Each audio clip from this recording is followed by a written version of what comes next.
Dear future generations, I think I speak for the rest of us when I say, sorry. Sorry we left you with our mess of a planet. Sorry that we were too caught up in our own doings to do something. Sorry we listened to people who made excuses to do nothing. I hope you forgive us. We just didn't realize how special the earth was. Like a marriage gone wrong, we didn't know what we had until it was gone. For example, I'm guessing you probably know it as the Amazon desert, right?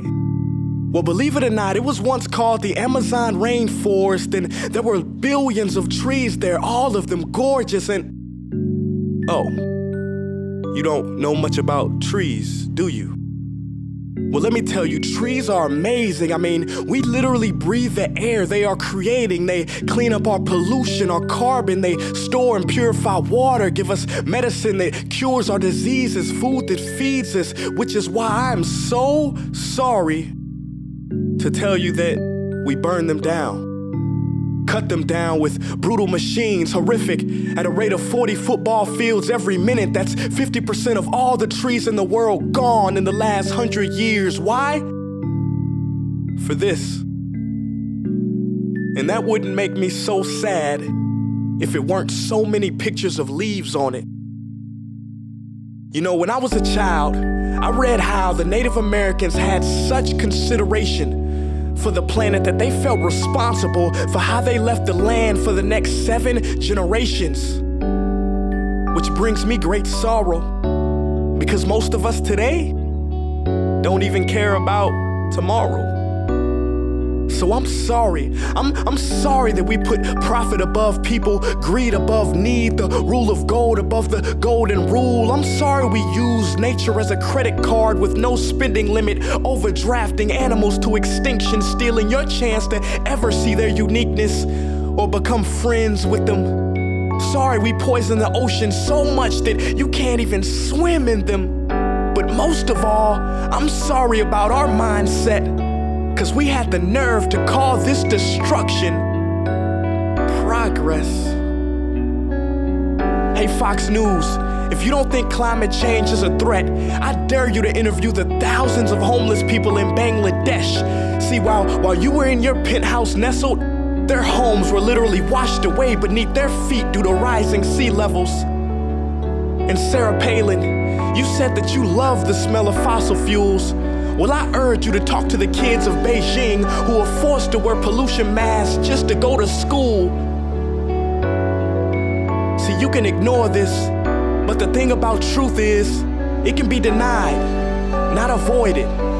So I'm sorry, future generations. I'm sorry that our footprint became a sinkhole and not a garden. I'm sorry that we paid so much attention to ISIS and very little to how fast the ice is melting in the Arctic.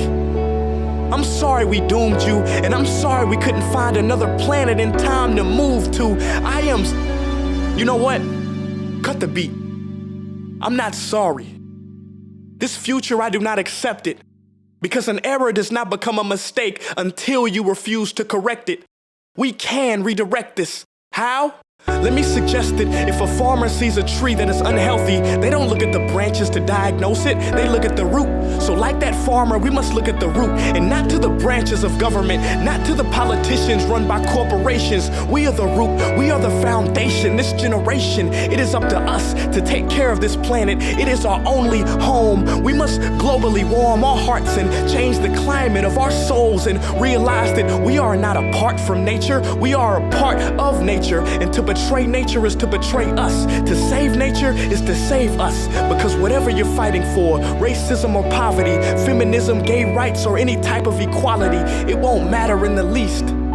Because if we don't all work together to save the environment, we will be equally extinct. Sorry.